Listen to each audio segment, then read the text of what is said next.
Hello everyone, कैसे हैं आप सब। आई होप सभी फ्रेंड्स बहुत अच्छे से क्लासेस को अटेंड कर रहे होंगे।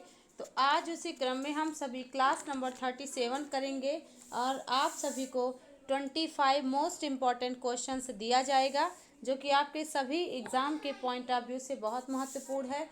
चलेंगे, स्टार्ट करेंगे। आज का अपना पहला क्वेश्चन है, lyric has been most popular form of poetry. आपको बताना पड़ेगा lyric most popular form of poetry तो यानी कब था। ऑप्शंस देख लें, early 18th century, B option देख लें late 18th century and early 19th century, और C option early 20th century, D option post modern age. बताइएगा कौन सा ऑप्शन करेक्ट किया जाए। लिरिक की बात हो रही है जो कि पोएट्री का एक फॉर्म होता है with full of emotion. Okay, यदि राइटर दुखी है, उसका सैड मूड है तो आपको दुखी मूड में ले जाएगा। यदि वो प्रसन्न है तो अपनी प्रसन्नता पूर्वक भावनाओं को व्यक्त करेगा, दैट इज कॉल्ड लिरिक। तो आपको याद रखना पड़ेगा कौन सा ऑप्शन करेक्ट है। बिल्कुल से फ्रेंड्स आप सभी करेक्ट जा रहे हैं, बी ऑप्शन यहाँ पर ऑप्शन क्वेश्चन नंबर ए का करेक्ट है। 18वीं शताब्दी के समाप्ति में और 19वीं शताब्दी के शुरुआत में लिरिक पॉपुलर हुआ था। ओके, अगला देख लेंगे, who wrote the fall of Hyperion. आपको बताना पड़ेगा फॉल ऑफ हाइपेरियन किसने लिखा। ऑप्शन देख लें, John Keats, PB Shelley, Matthew Arnold या डब्ल्यू बी ईट्स। कौन सा चारों ऑप्शन में आप करेक्ट करेंगे। फॉल ऑफ हाइपेरियन आपको ध्यान होगा जॉन मिल्टन के पैराडाइज लोस्ट को पढ़ने के बाद जॉन कीट्स ने भी सोचा कि मैं इपिक लिखूं, बट वो कंप्लीट नहीं कर पाए। तो आपको याद रखना पड़ेगा 1818 में 1818 में स्टार्ट किए थे, बट इसको वो कंप्लीट नहीं कर पाए और 1820 में इसको क्या किया गया था, कहाँ पर, तो याद रखिएगा it was incompleted. Okay, and it was published in Lamia Isabella the Eve of Saint Agnes and other poems में 1820 को ये पब्लिश हुआ था। ओके, याद रखेंगे आप। आगे बढ़ जाएंगे, क्वेश्चन नंबर 3 देखिएगा, द ट्रेजिक ड्रामा। ट्रेजिक में सी होना चाहिए, आप इसको स्पेलिंग को देख लीजिएगा। The tragic drama of restoration period is chiefly, आपको मिल रहा है क्लासिकल होता था, पोएटिक होता था, हीरोइक होता था या रोमांटिक होता था। बताइएगा ट्रेजिक ड्रामा रेस्टोरेशन पीरियड में कैसा होता था, क्लासिकल या पोएटिक, हीरोइक या रोमांटिक। सी ऑप्शन बिल्कुल सही, you all are correct. C option यहाँ पर हीरोइक होता था। आप देखते थे heroic tragedy, heroic theme restoration age में ही पनपा था। जॉन ड्राइडन का ऑल फॉर लव इसका बहुत सटीक एग्जाम्पल है, आपको मिल जाएगा। तो हीरोइक ऑप्शन करेक्ट है। क्वेश्चन नंबर 4 देखेंगे, Browning and Shelley have been said to have called Wordsworth a lost leader, moral यूनक। तो लॉस्ट लीडर किसने कहा था, लॉस्ट लीडर ब्राउनिंग ने कहा था और शैली ने जो है वर्ड्सवर्थ को मोरल यूनक कहा था। बताइएगा यहाँ पर आपको क्यों कहा था ये बताना है। ऑप्शंस देख लें, Wordsworth was disillusioned with France, France के साथ ये भ्रमित थे या फ्रांस के साथ ही ये, फ्रांस की क्रांति आप देखते हैं कि 1789 से स्टार्ट होती है और 1799 में समाप्त होती है। तो फ्रांस की क्रांति से ये प्रभावित हुए। दूसरा ऑप्शन देख ले, Wordsworth became a conservative by अजराय, यहाँ पे बताइएगा कि वो रूढ़िवादी बन गए समय के साथ। सी ऑप्शन देख ले, Wordsworth supported the status question of England towards the end of his career, या अपने करियर के समापन में वो इंग्लैंड की यथास्थिति को जैसे था वो समर्पित होकर के सपोर्ट करते थे। All of the above. बताइएगा आपको ध्यान होगा कि वर्ड्सवर्थ ने 1843 में पोएट लॉरिएट का पद एक्सेप्ट किया था और 1850 में इनकी मृत्यु हो जाती है। तो 1843 से लेकर के 50 के बीच में 7 वर्षों का समय ये अपने कंटेम्परेरी से अलग हो गए, इनकी पोजीशन ऊंची हो गई। तो इसीलिए ब्राउनिंग ने इनको लॉस्ट लीडर और शैली ने मोरल यूनक कहा था। तो ऑल ऑफ द अबव यानी सब चीज़ों का प्रभाव इन बातों पर था। Okay, option number D correct है, ऑल ऑफ द अबव।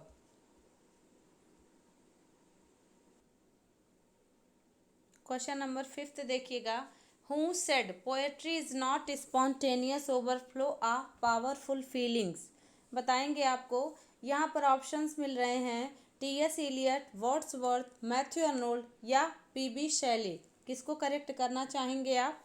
यहाँ पर क्वेश्चन को ध्यान से समझिएगा, आप कंफ्यूज हो सकते हैं। Poetry is not a spontaneous आप ओवरफ्लो ऑफ पावरफुल फीलिंग्स, कौन कहा है?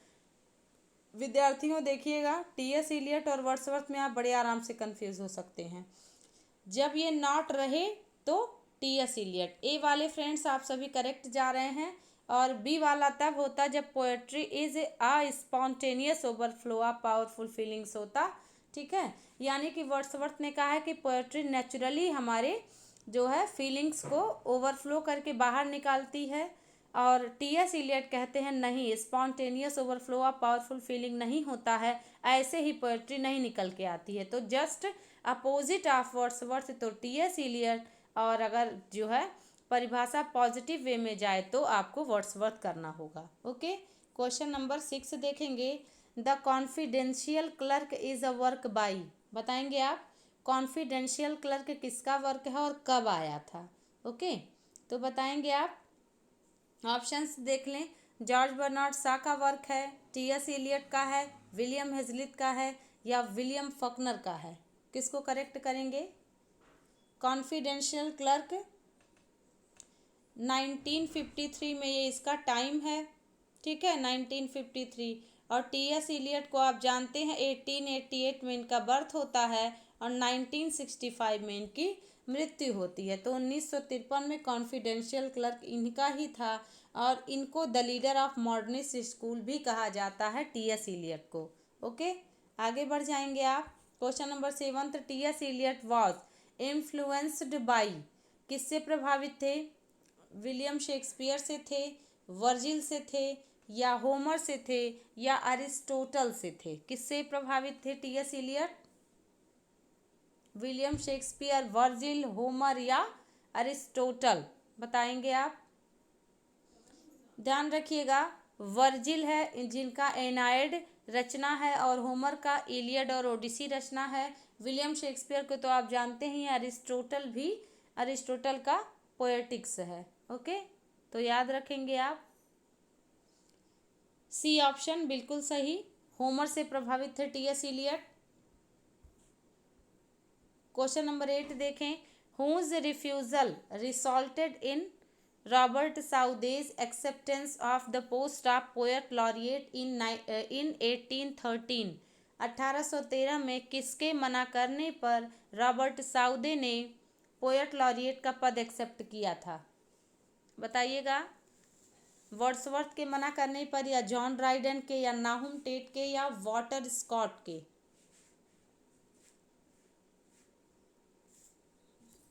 क्वेश्चन नंबर 8 बताइए, कौन सा करेक्ट करेंगे आप? बिल्कुल सही, Walter Scott, sir Walter Scott या सर वॉल्टर स्कॉट, इसको आप जो है ध्यान रखिएगा। इन्होंने मना कर दिया था पोएट लॉरिएट पद एक्सेप्ट करने से, यानी ये नहीं बने थे। इनका लाइफ टाइम है 1771 से लेकर के 1832 तक। ठीक है, 1832 में जब रिफॉर्म एक्ट आया था, act of parliament in England, तो इनकी मृत्यु हुई थी। ठीक है, उसी वर्ष। ओके, आगे बढ़ जाएंगे, तो वॉटर स्कॉट ही इसके आंसर होंगे। अब आप सब समय देख लें, रॉबर्ट साउदे जब बने थे तो 1813 में बनते हैं पोएट लॉरिएट, और 1843 तक यानी 1843 तक ये रहते हैं। फिर 1843 में वर्ड्सवर्थ को पोएट लॉरिएट पद एक्सेप्ट होता है, फिर 1850 तक ये रहते हैं। 1850 से लेकर के 1892 तक आप जानते हैं अल्फ्रेड लॉर्ड टेनिसन थे। और नाहुम टेट का अगर आप देख लें तो ये 1692 में बने थे, और 1750 तक ये रहे थे। ठीक है, 1715 तक, 1692 से 1715 तक। ठीक है, तो इसको याद रखिएगा, पोएट लॉरिएट से रिलेटेड क्वेश्चंस आते हैं एग्जाम में। क्वेश्चन नंबर 9 देखें, which term means words that are not accept not exact rhymes but the sounds are similar. बताइएगा कौन सा ऐसा राइम है जो क्या हो, साउंड्स सिमिलर हो लेकिन एग्जैक्ट राइम ना बने। इसका मतलब आप दूसरे तरीके से समझ सकें तो यहाँ पर आप देखिएगा, अगर आपको जैसे हैट कहना है तो आप एक पंक्ति के अंत में हैट कह रहे हैं और दूसरे में कट कह रहे हैं, ठीक है। तो हैट और कट, तो आप देखिए ट आप अंत का तो मिल रहा है लेकिन कॉन्सोनेंट कॉन्सोनेंट मिलेगा, वावेल वावेल नहीं मिलेगा। तो ये राइमिंग स्कीम तो अंत में तो वही बनेगी जैसे ए बी बी इस प्रकार की, लेकिन जब साउंड होता है तो वावेल का साउंड अलग होता है, इसको क्या कहते हैं। और भी उदाहरण आपको मिल जाएगा, जैसे आपको ईडन और डाउन, तो देखिए ईडन मिल गया और डाउन मिल गया, ठीक है। तो अंत का उन उन सेम सेम है लेकिन जो है ईडन और डाउन, तो अंत में ना जो आ रहा है वो तो मिल रहा है लेकिन पूरा नहीं मिल रहा है, तो इसको क्या बोलते हैं, स्लैंट राइम, ठीक है। बी ऑप्शन करेक्ट है। जैसे देखिए एक तरफ आप हर्ट कह रहे हो हर्ट, दूसरे आप कह रहे हो हर्ट, ठीक है, हर्ट या हर्ट चोट वाला हर्ट, ठीक है। तो देखिए वावेल वावेल डिफरेंस है, ठीक है। तो वावेल वावेल अलग रहेगा और कॉन्सोनेंट कॉन्सोनेंट मैच होगा, that is called slant rhyme. इसका दूसरा नाम देख ले तो इसको हाफ राइम भी कहते हैं, ठीक है। हाफ राइम भी कहते हैं, पैरा राइम भी कहते हैं।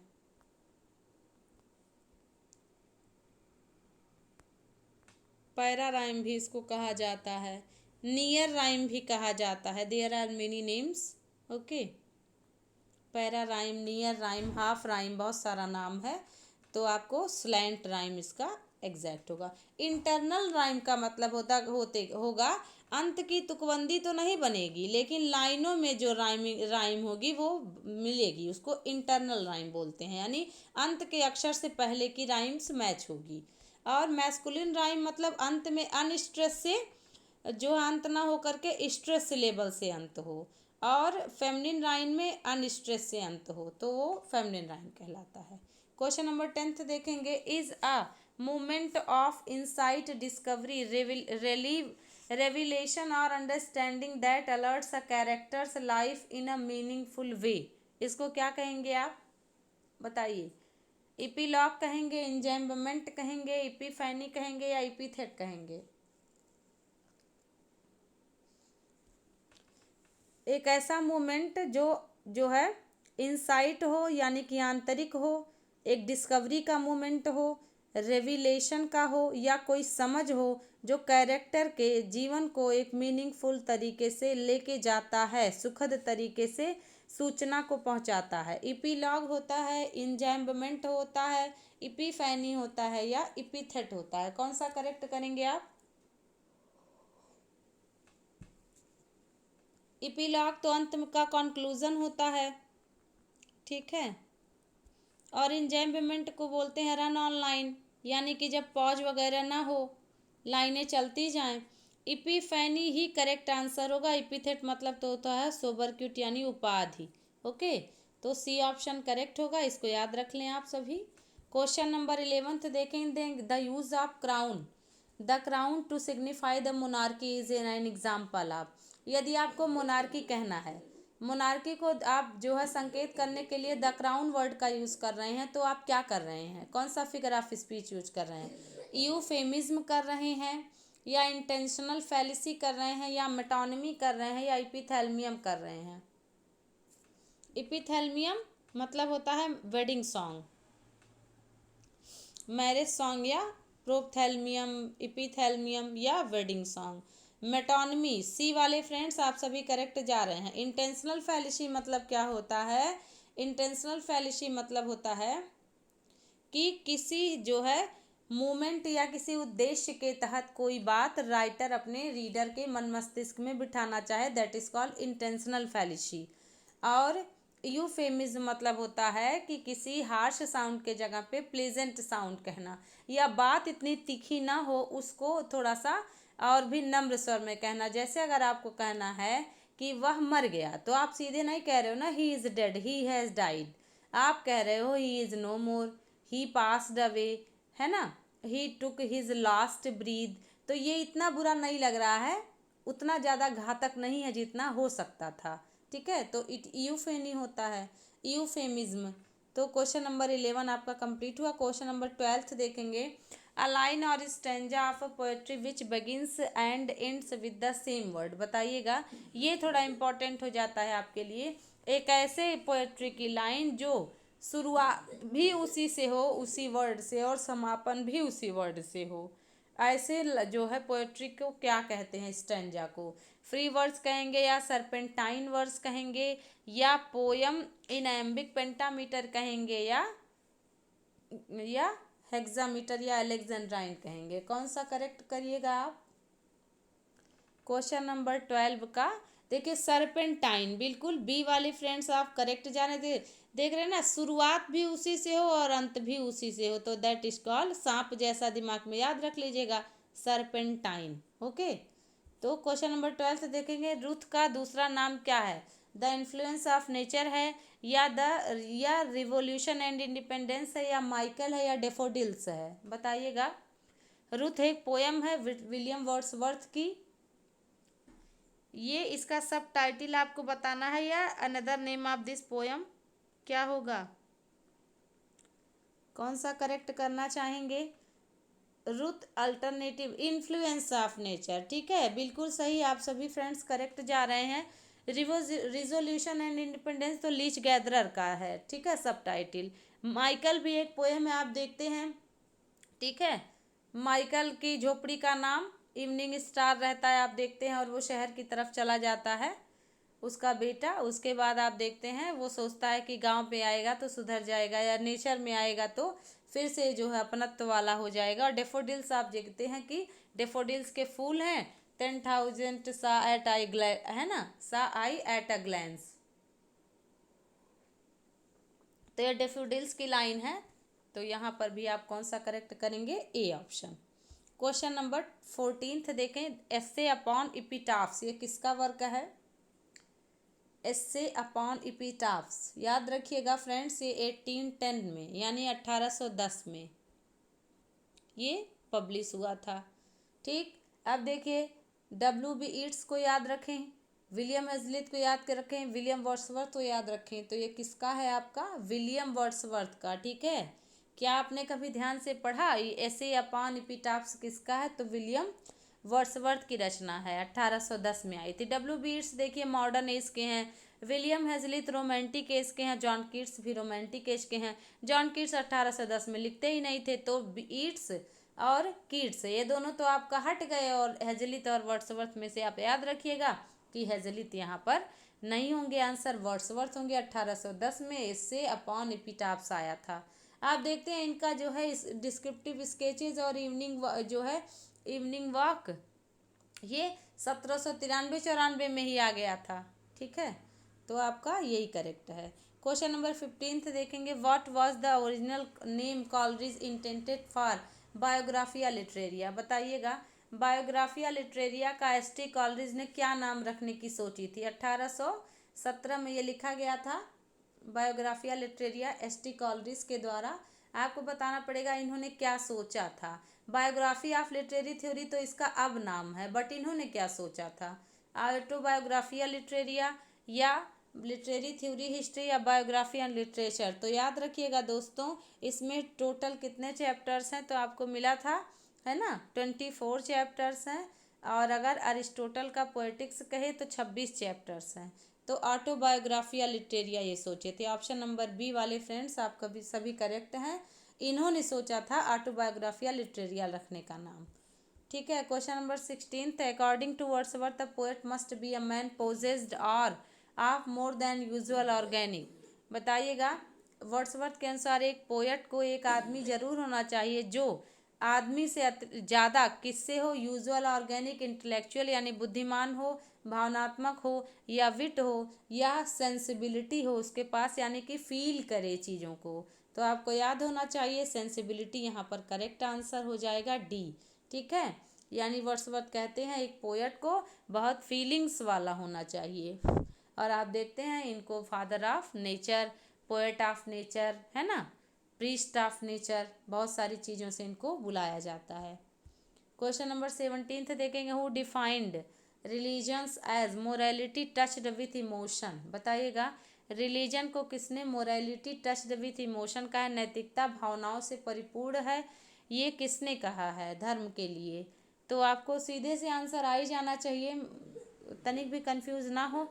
आपको याद है ना, literature and dogma, culture and anarchy, study of poetry, ये सब वर्क किसका है, तो मैथ्यू अर्नोल्ड का है, ठीक है।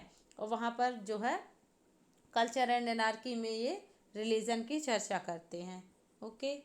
आगे देख लें क्वेश्चन नंबर 18, मैथ्यू अर्नोल्ड ने क्या कहा है, poetry of revolt against moral idea is, यदि पोएट्री मोरल आइडिया के खिलाफ जो है विद्रोह है तो ये क्या है, प्योर पोएट्री है या poetry of revolt against life है, या आप करेंगे कि पोएट्री ऑफ रिवोल्यूशनरी आइडियाज़ है, या पोएट्री एडवोकेटिंग इमोरल वैल्यूज़ है, बताइए। तो अनैतिकता की वकालत करेगी पोएट्री, नहीं ना, प्योर पोएट्री भी नहीं है, तो कौन सा करेक्ट होगा। रिवोल्यूशनरी की बात करें तो पीबी शैली को आप कहते थे, ये बी ऑप्शन करेक्ट, ठीक है। ये कहते हैं ना कि poetry is a criticism of life, इन्हीं का थ्योरी है। और poetry of revolt against moral idea is poetry of revolt against life, कि यदि पोएट्री आप नैतिकता के विरोध में लिखते हो तो इसका मतलब जीवन का खिलाफत आप कर रहे हो, ठीक है।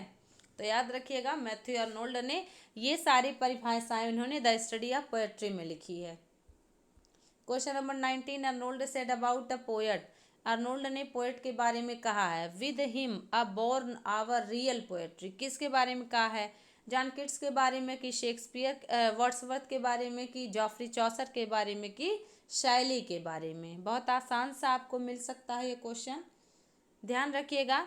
अर्नोल्ड ने टच स्टोन मेथड भी दिया है, आपको पता है किस संदर्भ में, तो आप देखते हैं मिल्टन के संदर्भ में, चौसर के संदर्भ में और विलियम शेक्सपियर के संबंध में। तो ये कहते हैं मिल्टन और चौसर तो क्या थे, पोएट थे अच्छे वाले, लेकिन चौसर मिल्टन और शेक्सपियर अच्छे वाले पोएट थे, बट चौसर में हाई सीरियसनेस की कमी थी। तो टच स्टोन मेथड में क्या कहते हैं कि एक कसौटी पर देखो, यदि अगर आपकी कसौटी पर कोई कविता या कवि का तरीका खरा उतरता है तो आप उसको कह दो परफेक्ट पोएट, अदरवाइज उसको आप जो भी, क्योंकि ये क्रिटिक थे तो यहाँ पर क्या हो जाएगा, जॉफ्री चौसर के लिए इन्होंने ये तो कहा है कि जो है lake of high seriousness, okay, but इन्होंने कहा है कि पोएट्री रियल पोएट्री चौसर के साथ ही जन्मी। आप देख पाते हैं चौसर का 3 पीरियड है, इंग्लिश पीरियड, इटालियन पीरियड और फ्रेंच पीरियड, ठीक है। तो याद रखिएगा अर्नोल्ड एक क्रिटिक थे जो कि जो कि आप देख पाते हैं कि चौसर के बारे में, शेक्सपियर के बारे में, सबके बारे में कहे हैं। क्वेश्चन नंबर 20 देख लें, the title Nightingale of India दिया गया था, नाइटिंगेल ऑफ इंडिया किसको दिया गया था, सरोजिनी नायडू को, बट किसने दिया था। ये क्वेश्चन एनवीएस पीजीटी में आया था फ्रेंड्स, ओके। मुझे जानने को मिला कि ये एनवीएस पीजीटी में पोस्ट ग्रेजुएट वाले एग्जाम में पूछा था कि भारत में नाइटिंगेल ऑफ इंडिया किसको कहते हैं, ठीक है। बट आपको ये क्वेश्चन बहुत नॉर्मल सा लगा होगा, लेकिन आपको यहाँ पर क्वेश्चन मिल रहा है किसने किसको कहा था, बताइए। टैगोर ने, नेहरू ने, अरविंद घोष ने या गांधी जी ने। सरोजनी नायडू को भारत कोकिला किसने कहा था, बताइए।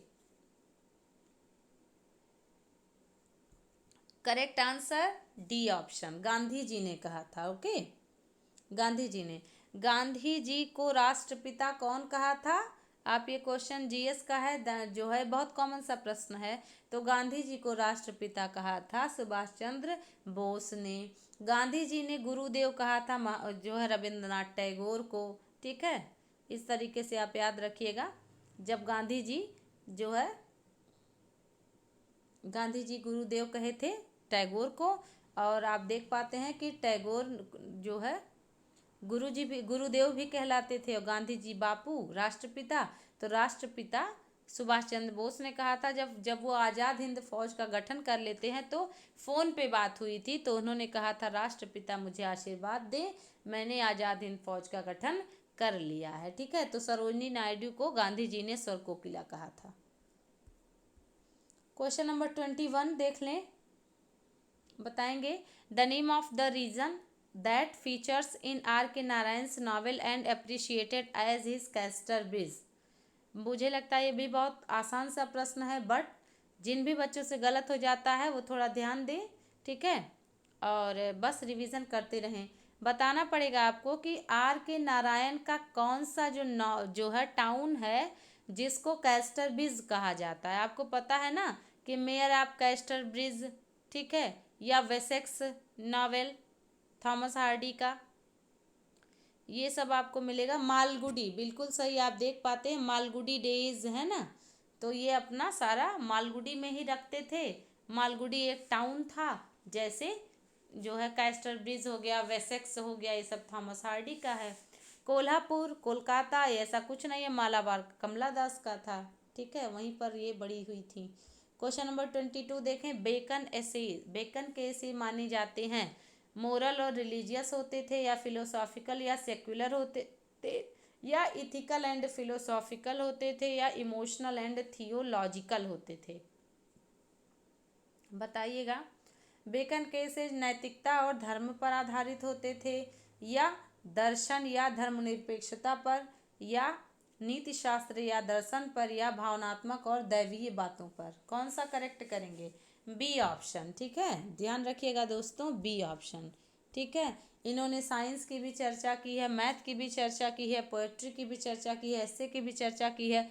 साइंस की तो बहुत ज़ोरों से चर्चा की, ऑफ स्टडीज़ आप देखते हैं तो ये सभी ज्ञान को समावेश करके जो है ऑफ स्टडी एस्से में दिखाते हैं। बेकन का एस्से आप देख पाते हैं 1591 में आया था, तो ये आपका क्या हो जाएगा? Bacon essays philosophical and secular होते थे। Francis Bacon. Who was Alice in Lamb's Dream Children, Alice नाम का कैरेक्टर है ये ड्रीम चिल्ड्रन में होती हैं। तो ये लैम्ब की कौन है? डॉटर हैं, वाइफ हैं, मदर हैं, सिस्टर हैं, बताइएगा। सिस्टर को तो आपको याद है ना, कजिन ब्रिगेड हैं, तो ये आंसर नहीं होगा। मदर को आप याद करें तो मदर की बिल्कुल चर्चा नहीं है, ग्रैंड मदर की चर्चा होती है, ठीक है, नानी माँ की। वाइफ की भी चर्चा नहीं है, ये सपनों में बात होती है कि वाइफ नहीं है, और लैम्ब बच्चों को कहानियाँ सुनाए जा रहे हैं, बाद में आर्म चेयर पे लास्ट में पता चलता है ये तो मेरे बच्चे ही नहीं हैं। एलिस और जॉन इनके बच्चे भी हैं, और आप देख पाते हैं कि जॉन इनका भाई भी है, जिसके बारे में जॉन बच्चे से चर्चा करते हैं। ओके, तो आप देख पाते हैं 1823 और 1833 में 2 बार कलेक्शंस आता है इनका। क्वेश्चन नंबर 24 देख लें, Ben Jonson wrote comedies. Ben Jonson ने क्या लिखा है? कॉमेडीज लिखा है, तो कौन सी कॉमेडी लिखी है? रोमांटिक, एब्सर्ड, क्लासिकल या फार्सिकल? कौन सा करेक्ट करेंगे? ये क्वेश्चन आ चुका है एग्जाम में, ठीक है। क्लासिकल, आप सभी लोग करेक्ट हैं। क्लासिकल कॉमेडी बेन जॉनसन के बारे में जाना जाता है, और रोमांटिक कॉमेडी कहे तब क्या करेंगे आप? William Shakespeare. Classical comedy Ben Jonson, और अगर रोमांटिक कॉमेडी कहे तो विलियम शेक्सपियर, ठीक है। क्वेश्चन नंबर 25 देखेंगे, the reformation movement was led by.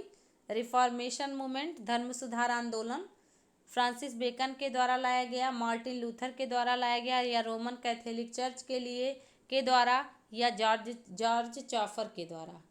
George Chaucer नहीं, जॉफ्री चॉसर होना चाहिए था, ठीक है, बट हो जाता है, इतना तो कॉमन आप सभी जानते हैं, समझदार हैं आप सभी फ्रेंड्स। मार्टिन लूथर, बिल्कुल सही। मार्टिन लूथर के बारे में आपको याद है ना, 95 थीसिस इन्होंने लिखी थी, ठीक है, और ये पार्डन लेटर के खिलाफ, रोमन कैथोलिक चर्च में जो भी होता था भ्रष्टाचार, उसके खिलाफ ये आवाज़ उठाते हैं। और आप देखते हैं उसी समय जॉन वाइक्लिफ ने बाइबिल को अंग्रेजी में अनुवाद कर दिया था, ठीक है। तो मार्टिन लूथर करेक्ट हो जाएंगे। 95 थीसिस इन्होंने लिखा था और चर्च के दीवारों पे चिपका दिया था कि आखिर मतलब क्यों हम बाइबिल को ही आधार मानकर काम ना करें, हम क्यों आखिर पादरियों के सहारे काम करें, पादरी हमारे जीवन के मीडिएटर क्यों बन रहे हैं। क्योंकि आप देखते थे बिशप, पोप है ना, प्रीस्ट, आर्क बिशप, ये सब तमाम पद होते थे जो कि ये मनुष्य तथा भगवान के बीच के मीडिएटर के तौर पे आप जो है काम करते थे। तो इन्होंने चर्च के भ्रष्टाचार को उजागर किया है मार्टिन लूथर ने। ओके, तो क्वेश्चन नंबर 25 का बी ऑप्शन, ठीक है। पूरी उम्मीद है आप सभी लोगों का 25 में 25 करेक्ट हो रहा होगा, क्योंकि सभी लोग बहुत अच्छे से मेहनत कर रहे हैं। फ्रेंड्स, ऐसे ही अपना साथ, अपना भरोसा, अपना सम्मान, अपना प्यार बनाए रखिए। हम लोग ऐसे ही जो है अच्छे अच्छे क्वेश्चंस की प्रैक्टिस करते रहेंगे। खूब स्वस्थ रहें, मस्त रहें, पढ़ाई को जारी रखें। मिलते हैं नेक्स्ट क्लास में, तब तक के लिए thank you so much, thanks a lot.